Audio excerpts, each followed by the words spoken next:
So, starting chapter 9 today, and today chapter 9 is all about circles. And today we're going to learn about some different parts of circles, chords and arcs.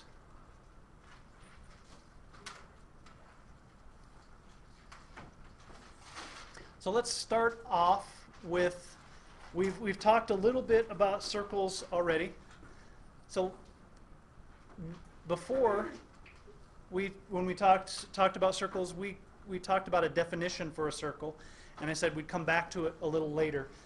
So let's remember our definition of a circle,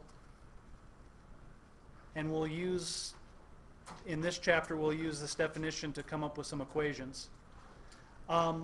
Circle is all points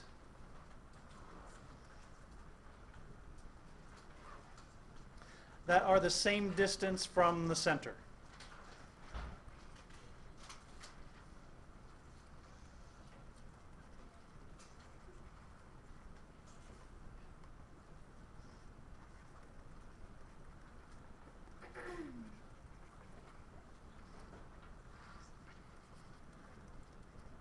So all points that are the same distance from a point called the center. And we said the distance was what part of the circle? If we have a circle and we go from the center to the circle, what's that part of the circle called? The radius. The distance is the radius.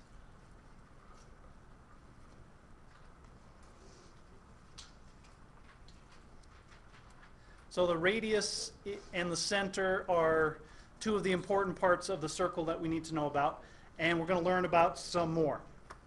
So this is our definition. We'll use the definition later to come up with equations for circles, but we want to talk about some other parts of circles. So I'm going to switch the page. We're just going to start with this definition. I'm going to switch the page and we'll draw a circle and label a bunch of parts. So the first parts that we're interested in are chords. So we need to know what chords are and how they're related to the radius and other parts of the circle. So here's my circle. Make it nice and big so we can see all the parts that we're interested in. And my center.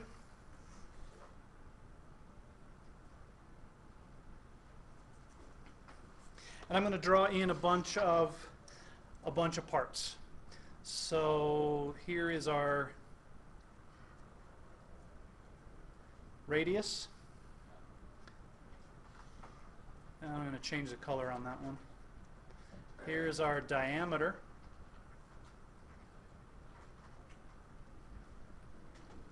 And here is another part that we're going to be interested in.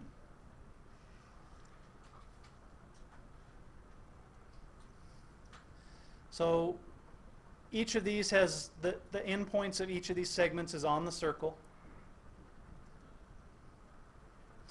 And we'll say that the center of this circle is P. Now we name circles. We name circles by their center.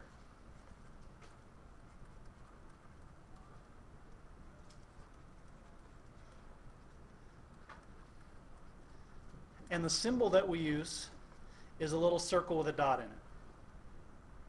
So this would be circle P, or we can just write the word circle. So this circle would be named circle P with this symbol, or we can say circle P. But we use the center to name it. The red segment is a radius. The blue segment is a diameter. And this green segment is a chord. But the diameter is also a chord. So let's talk about what each of these, how we define each of these segments. So the radius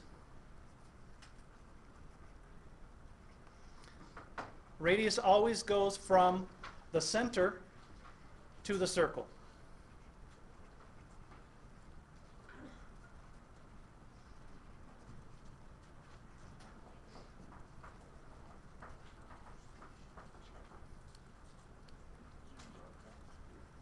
So anytime we have a segment that goes from the center to any point on the circle, that's a radius.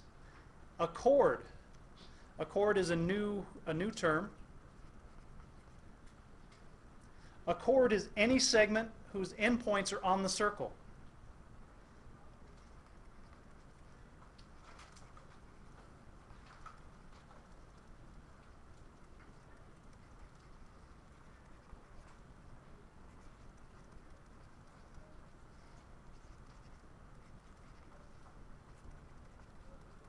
So this green one is a chord because its endpoints are on the circle here. And the diameter is also a chord because its endpoints are on the circle. So either of those are chords. And a diameter is a special kind of chord. Diameter is a chord through the center.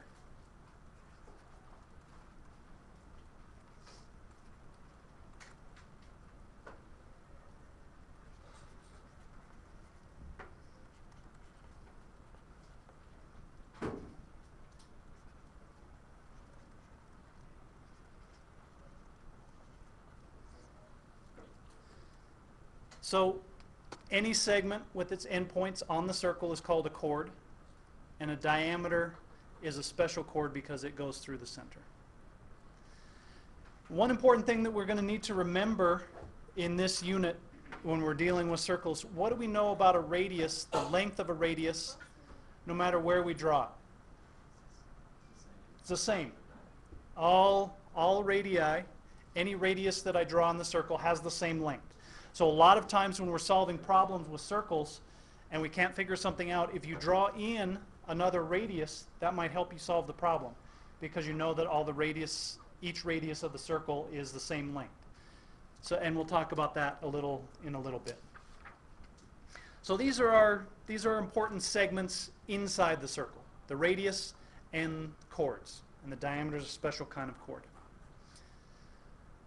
So these are the parts inside our circle. We need to talk about parts on the circle next.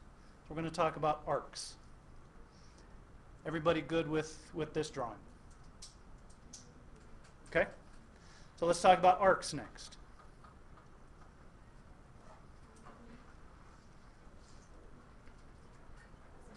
Let's name the arcs and tell what they are, and then we'll draw a picture that shows each one. We have two kinds of arcs that we're going to talk about. Major and minor. So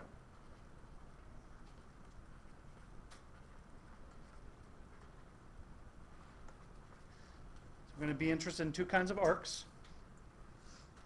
And an arc is just any unbroken part of the circle.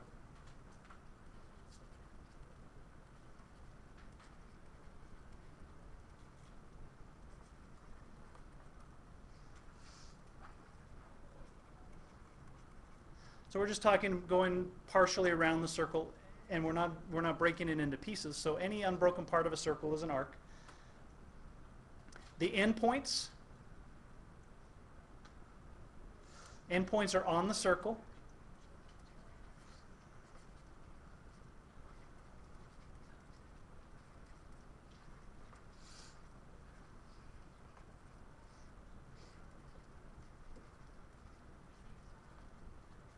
So we're not going from the circle to the inside.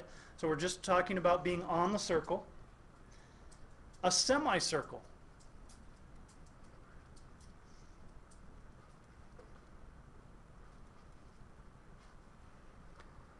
A semicircle is an arc that has the endpoints on the diameter.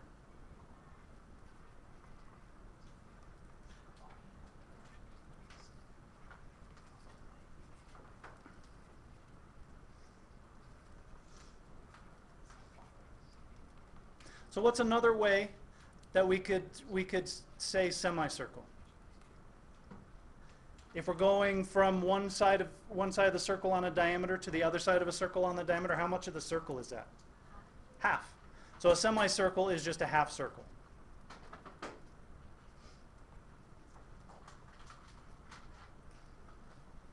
So semicircle is a half circle.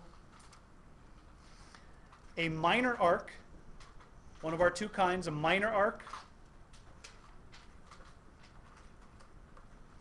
is shorter than a semicircle, so less than half a circle.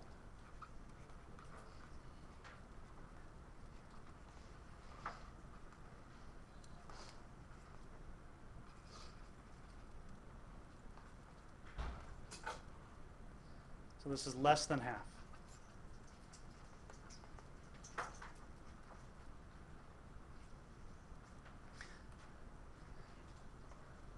And a major arc, what would you guess a major arc is then?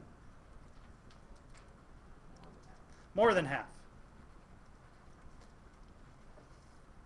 Major arc is bigger than a semicircle or more than half the circle.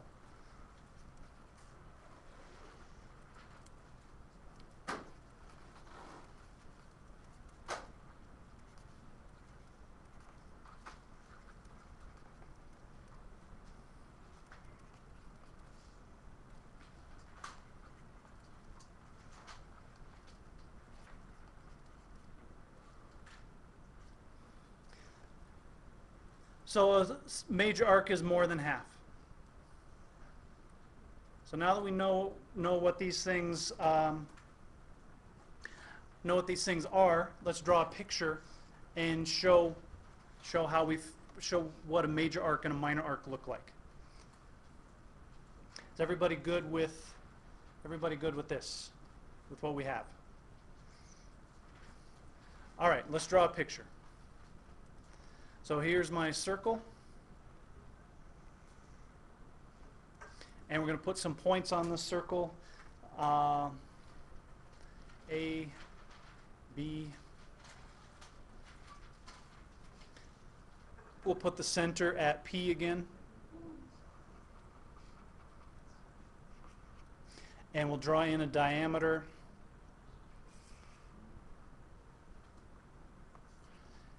And we'll say the endpoints of our diameter are D and E.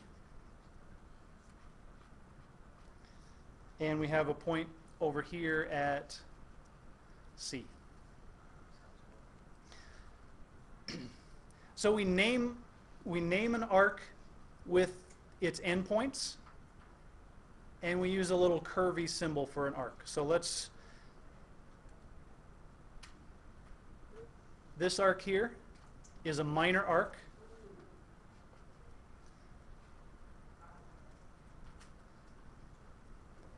And its name is, we use its endpoints, its name is AB. And we put a little curve over it. So that's minor arc AB.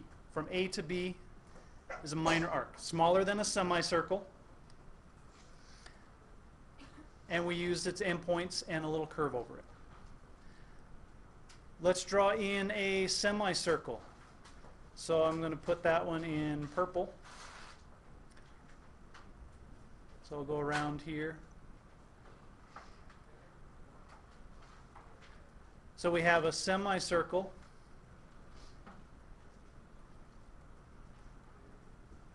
Semicircle is D, and when we name a major arc or a semicircle, we use the endpoints and one point in between. So this semicircle could be D, BE,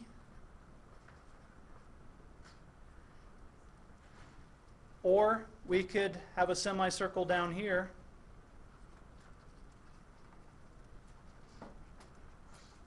semicircle DCE.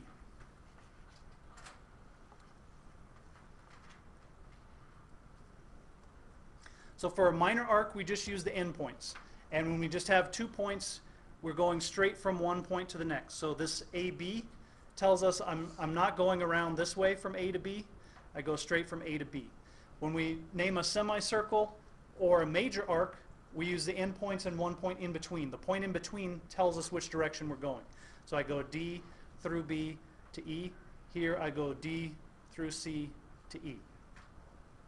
And let's draw in a major arc. So my major arc is going to be, we'll do this one, all the way around to here. So in green, we have a major arc.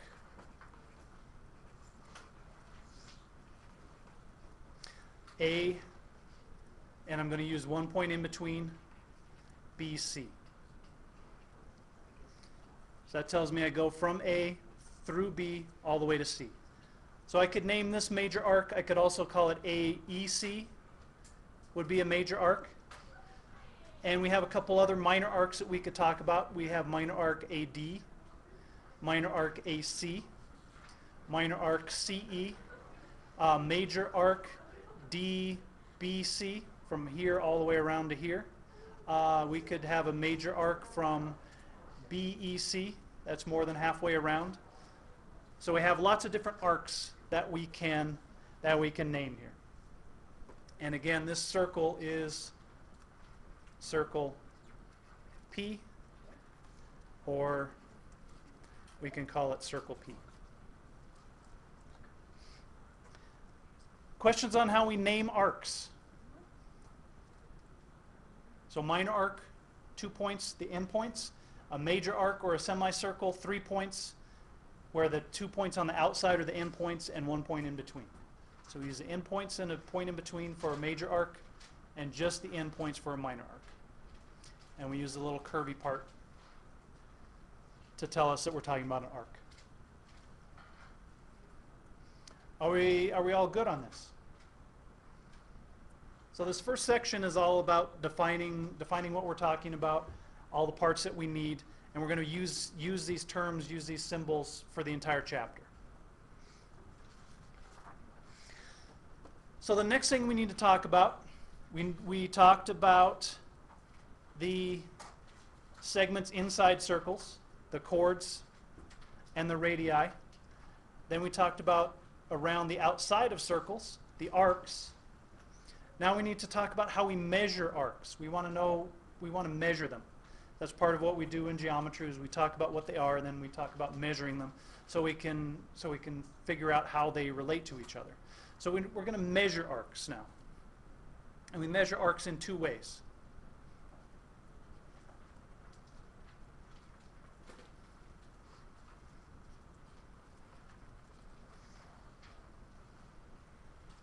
The first way is we're going to talk about the degree measure of arcs.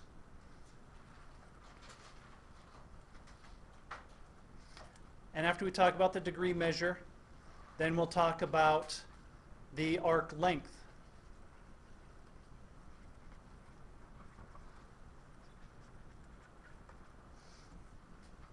So let's draw another circle. Here's my circle. And we'll label a couple of parts here. Let me get my center in here. And we'll call this circle A. And I'm going to put in a couple of radii.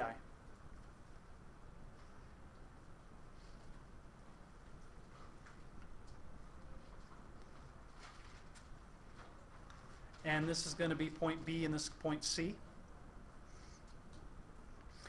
On the circle, we call angle BAC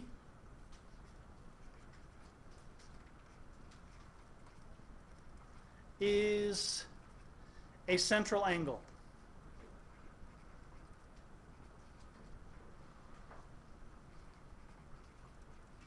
And we've talked about central angles of shapes before. Central angle just means its vertex is at the center.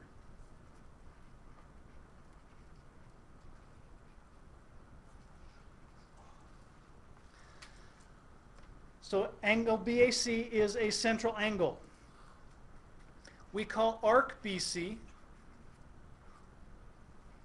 this minor arc from B to C, is an intercepted arc.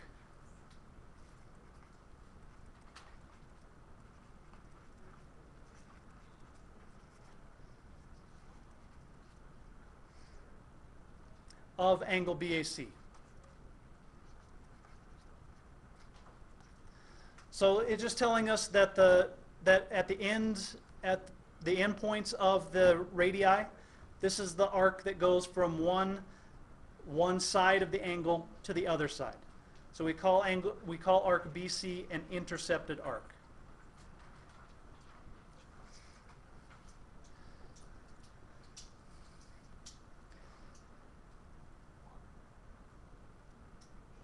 So now we have what we need to talk about the degree measure of an arc.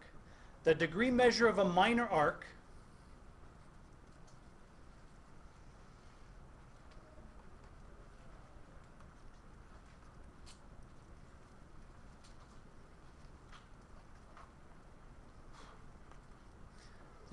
measure of a minor arc, and we write the measure of arc BC equals the measure of the central angle.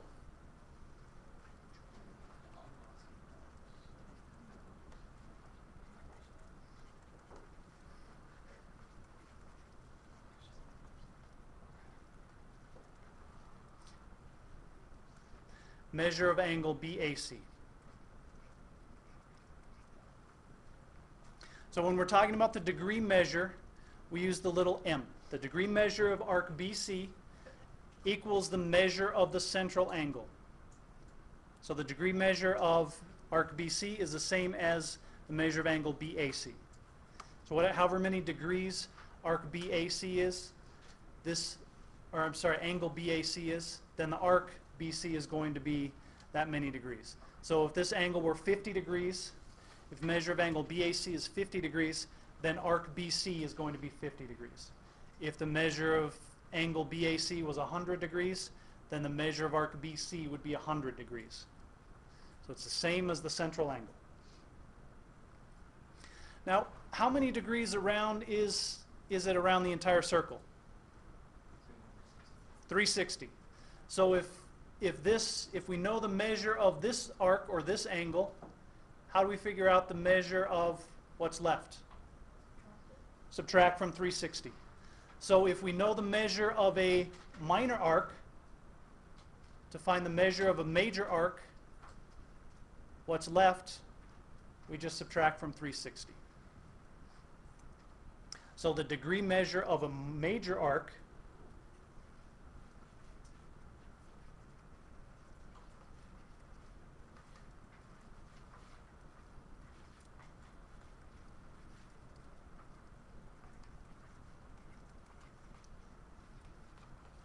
and we write measure of, and let's put a new point up here on our circle. Let's call this point D. Measure of arc BDC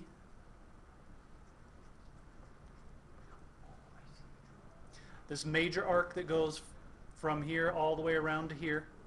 The measure of arc BDC equals 360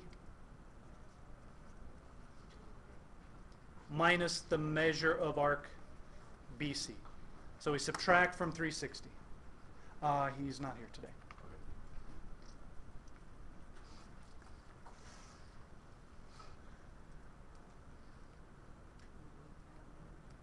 So if we want to know the measure of the big arc, if we know the measure of the small arc, we can just subtract from 360. And the measure of all the arcs in a circle always have to add up to 360. So it's kind of like the angles in a triangle. The angles in a triangle always add up to 180. The measure of all the arcs in a circle add up to 360. So if all the angles or all the arcs in a circle add up to 360, what would be the measure of a semicircle?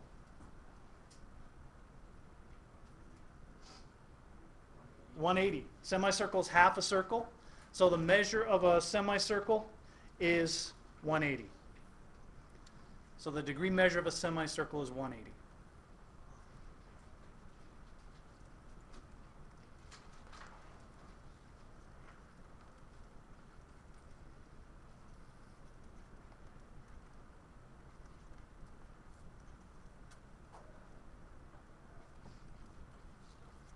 Semicircle's halfway around, so 180 degrees is halfway around a circle. All right, so now we know three new things about circles. We have our segments inside circles, the chords and the radius. We know about chords and radii and diameters. We know about arcs. What are major arcs, minor arcs, semicircles? So we know how to name them, what they are. And now we know one way to measure arcs, using the degree measure of the central angle. That will give us a minor arc. Subtract from 360 to get a major arc. And the degree measure of a semicircle is always 180. Now we have one other way to measure arcs. We have a degree measure. We also are interested in arc length.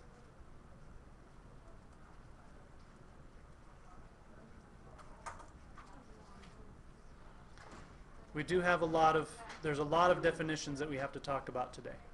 So it's a little on the long side, I agree. So we want to know how to measure the length of an arc. It's just another way to measure. We can talk about the degree measure, how many degrees are in an arc, but we also want to know how long an arc is. So let's draw another picture. Let me make it a little bigger. And we'll put in a center. And we'll call this center C. And we'll draw in a couple of radii. And my radius we'll call R. And we're going to call this angle capital M degrees. And we'll call this point A and this point B. So R is the radius. This angle is M degrees. So the degree measure of arc AB would be M degrees because this is a central angle. But we want to know how long arc AB is. So when we did our opener, we talked about the circumference. And to find out how far around the entire circle it was, we did 2 pi r, right?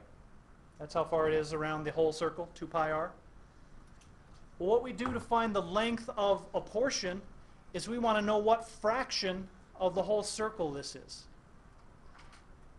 So we decided when we talked about the degree measure of arcs, how many degrees is all the way around the circle? 360. So we need to know what fraction of 360 this piece makes up. So what we do to do that is the arc length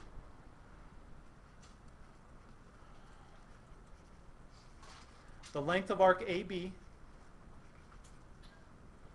and we use a capital L for arc length. L is M divided by 360. That tells us what fraction of the entire circle this arc takes up. This is this M degrees out of 360 degrees. That tells us the fraction of the entire circle. And all the way around the circle is 2 pi r. So multiplying by this fraction tells us what fraction of the entire circumference arc AB takes up. So our arc length is M degrees divided by 360 degrees times 2 pi r. And all we're doing is calculating the fraction, the portion of the entire circumference that this arc makes up. So this is our arc length formula. Just another way of measuring arcs. So let's look at a quick example using arc length. If we have a circle and we have our center here,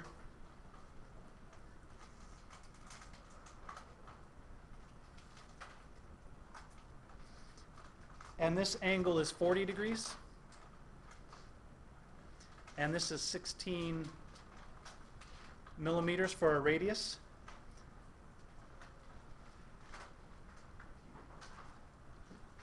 We want to know the length of AB.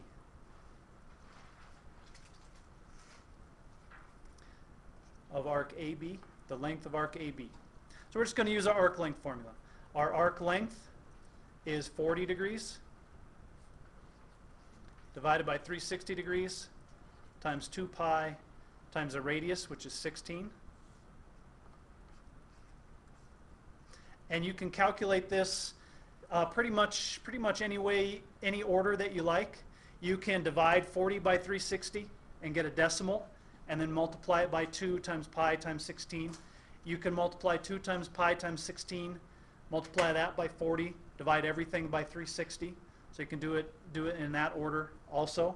If we wanted to leave it in terms of pi, we would just multiply everything out and not multiply pi. So when I multiply this out, if I put this in my calculator and I get an approximate answer, this is approximately 11.17 millimeters. And what I did to do that was I just multiplied 2 times pi times 16 times 40 and divide by 360.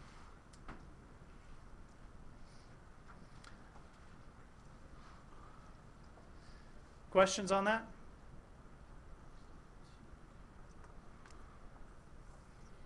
All right, almost finished. We have one last short thing to talk about. One theorem that we're going to talk about today. The chords and arcs theorem.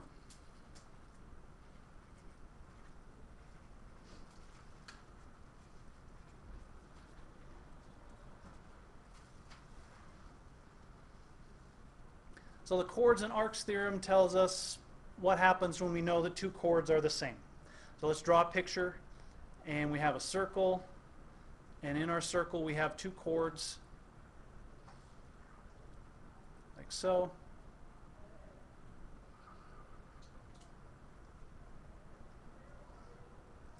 And our chords are congruent. And I'll mark the center of my circle as P. So our chords and arcs theorem says that in a circle,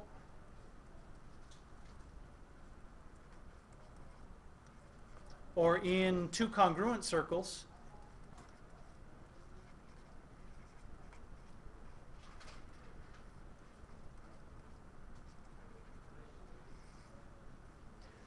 the arcs of congruent chords are congruent.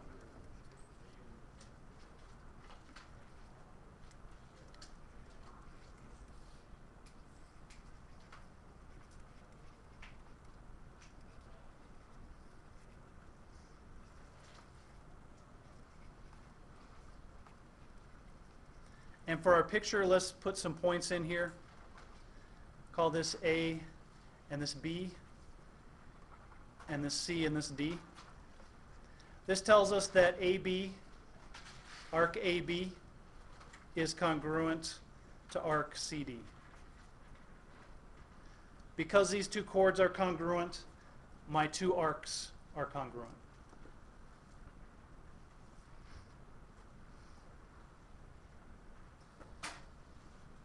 Anybody have any idea how we might go about proving this? No ideas? Would you use a center point in the radius and then... Yes. So we said before at the very beginning that all radii are equal. So I'm not going to do the proof. I just want to sketch out. Once I start sketching it out, I think you guys will see how we do it. So if I put in a radius here, if I go for a radius from here to here, and a radius from here to here, and I do the same thing here, and I do the same thing there. What do we know about all radii? They're the same. So those would all be congruent. So what do we know about this triangle now and this triangle? They're congruent by side, side, side. If these two triangles are congruent, what do we know about these two angles? They're also congruent. Corresponding parts of congruent triangles are congruent. So the central angles are the same. So the degree measure of the arcs have to be the same. So we drew in two radii, got congruent triangles. That told us our central angles were congruent. Since the central angles are congruent, the arcs have the same degree measure. So the arcs are congruent. So again, if you're looking at a circle problem and you're not sure what to do, try drawing in a radius, because a radius, all radii are congruent. And often, circle problems turn into problems with triangles. So we're going to use what we know about triangles and also about parallel lines. The stuff that we've learned before is going to come into what we do with circles. All right, questions? I know that was a lot of information, but we need all this for the rest of the unit. Okay. Today's homework, we got lots of time. So you have homework and you have math boxes, and you have plenty of time to finish all of this. Is that how notes are going to be for the whole section? They're not all the same amount. All right, thank you. It's just a lot of stuff that we need to get out to understand right at the beginning to go on. What's that? That was not something I did the first day we came back. Get you back into shape. Or put us back to sleep. No.